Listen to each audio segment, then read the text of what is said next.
Assalamualaikum pemirsa, senang sekali saya Meli Subandi kembali hadir menjumpai Anda dalam Tada News Corner. Berikut informasi selengkapnya untuk Anda.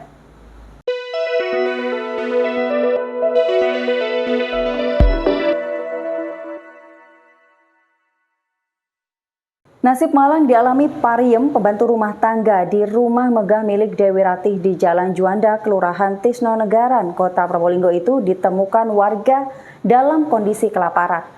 Selain kelaparan, Pariem ternyata gajinya tidak dibayarkan oleh majikannya sejak tahun 2015.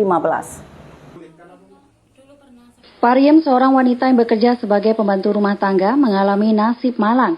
Wanita kelahiran tahun 1977 itu bekerja menjadi PRT pada pasangan suami istri Usman dan Menuk yang menempati rumah milik Dewi Ratih di Jalan Juanda, Kelurahan Tisnonegaran, Kota Probolinggo. Pariem bersama anaknya yang masih kecil bekerja pada pasutri Usman dan Menuk sejak tahun 2015.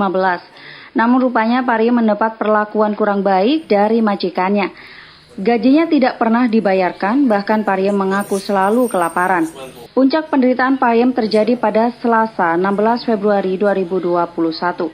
Sekitar pukul 4 pagi, Pariem dan anaknya yang masih berusia 11 tahun kabur dari rumah berlantai 2 itu. Karena merasa kelaparan, ibu dan anak tersebut kemudian sampai mengais sampah di Pizza Hut Delivery di mulut Gang Arif Rahman Hakim. Warga yang melihat kejadian itu jatuh iba. Mereka kemudian mendatangi rumah Dewi Ratih yang ditinggali pasangan suami istri Usman dan Menuk. Warga minta pasangan suami istri tersebut bertanggung jawab. Pariem tidak menerima gaji sejak awal bekerja hingga masuk tahun 2021 ini. Dia digaji 300.000 per bulan. Pariem juga mengaku tidak diberi makan setiap hari. Tetapi Pariem mendapat gaji saat Hari Raya Idul Fitri sebesar Rp500.000. Jadi bila ditotal, Pariem seharusnya mendapat rekapan gajinya sebesar Rp21.600.000. Kegaduhan ini rupanya didengar anak angkat Pariem, yaitu Chandra Pariem, 36 tahun. Pria yang berdomisili di Gang Priksan, Kelurahan Wiroborang itu mendapatkan informasi bahwa ibunya sudah ditemukan. Sebab Chandra sudah lama mencari keberadaan ibunya. Pariem kemudian pulang bersama Chandra. Ya, sama kan sudah dikasih gaji katanya, terus secara keluargaan aja sudah itu, terus Bapak Usmannya sama anak-anaknya sudah minta maaf tadi, cuman istrinya yang tidak itu. Katanya ibu yang nyonya itu yang istrinya Pak Usman itu yang jahat itu. Diperlakukan tidak wajar berapa lama? Kurang tahu saya. Mulai dari kapan kerjanya di sana itu? Ya kurang lebih 8 tahunan lah. Nggak pernah cerita sebelumnya. Tidak ada kontak sama sekali. Saya sempat nyari itu. Tidak pernah pulang? Iya. Memang tidak pernah pulang? Iya, kan mau nikah siri sama Bapak Slamet itu. Terus ujung-ujungnya dikasihkan ke Pak Usman sama Bapak Slamet itu. Orang Grepen Kulon. Jadi selama ini nggak ngerti? Iya, tidak tahu sama sekali saya. Baru tahu tadi malam ceritanya? Saat ditemui di kediaman Chandra, Pariem tidak hanya bercerita tentang gajinya yang lama tidak dibayar. Pariem juga mengaku biasa mendapat perlakuan kasar dari majikannya. Saya terpaksa mencari makan, takut besok tidak ada makan. Kok nggak lewat pintu kenapa? Dikunci. Sama siapa yang kunci? Sama ibu, Bu Menuk. Kadang kan ini kan ada anaknya dijaga di situ, berarti tidak berani keluar dari situ. Ibu keluar karena lapar. Emang nggak dikasih makan Bu selama di sana Bu?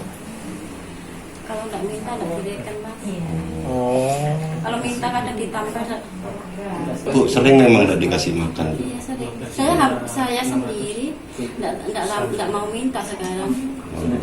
Makanya dia bilang ini makan tak kering aja di atas ya. Ibu sering dapat perlakuan kasar dari Ibu Menuk? Iya. Perlakuan kasar, sering ditampar, dikecaci, sering nggak? Gitu dulu. Iya. Sampai sekarang. Sama Bu Menuk. Setiap hari. Sampai sekarang. Diapakan aja Ibu? Kadang tuh ya dipukul. Pakai apa? Kadang dipakai ya Nggak mesti pakai kadang jumlahnya lah jumlah dia tak sandal ya sandal, sepatu. Bagian mana yang sering dipukul? Kepala. Karena dulu di situ ya ditolak ya sampai jatuh, sampai ketentus ini, sampai pusing ya. Gara-garanya apa biasanya? Dia nyapu ngepel itu. Nggak cocok gitu ya. Terus ibu akhirnya kemarin tadi malam Loncat. Iya. informasinya nggak digaji beneran. Ada. Berapa tahun nggak digaji? Enggak. Tadi malam berapa ya? Nggak ngitung tapi dikasih ya. Iya. Tapi sebelum-sebelumnya digaji nggak per bulan? Berapa sih kalau per bulan? Nggak ada dulu. Ini tadi baru bilang 300. Sebulan 300, tapi baru tahu tadi. Iya. Nggak ada perjanjian dulu. Masalah ini kemudian disebutkan sudah diselesaikan secara damai. Selasa pagi itu, warga bersama Forkopimka setempat meminta Pak Sutri Usman dan Menuk bertanggung jawab. Pak Sutri ini akhirnya membayar gaji Pariem, tetapi hanya sebesar 12,6 juta rupiah.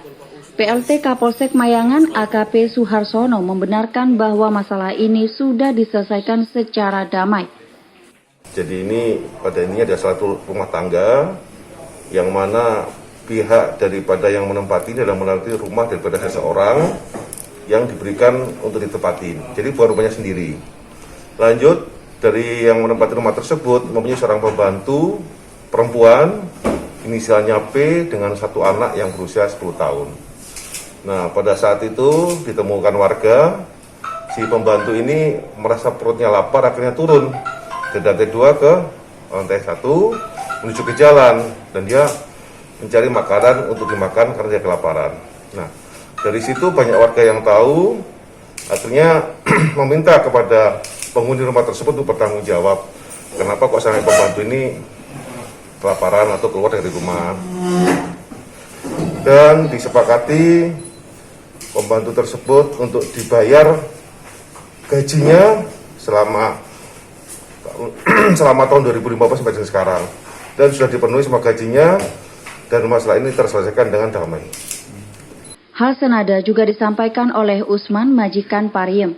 Ia menyatakan bahwa gaji Pariem sudah dibayarkan, dan menurutnya sebenarnya Pariem tidak sampai kelaparan. Selalu ada makanan yang diberikan kepada Pariem. Oh, itu tidak benar. Karena semua kebutuhan dia sudah kami penuhi. Makannya juga satu hari 3 kali. Kadang-kadang kalau ada makanan kue-kue kami kasihkan. Untuk masalah gaji bukan tidak dikasih.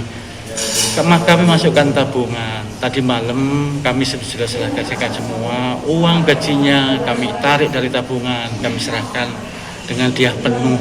Dan bikin pernyataan tidak akan mempermasalahkan ini lagi.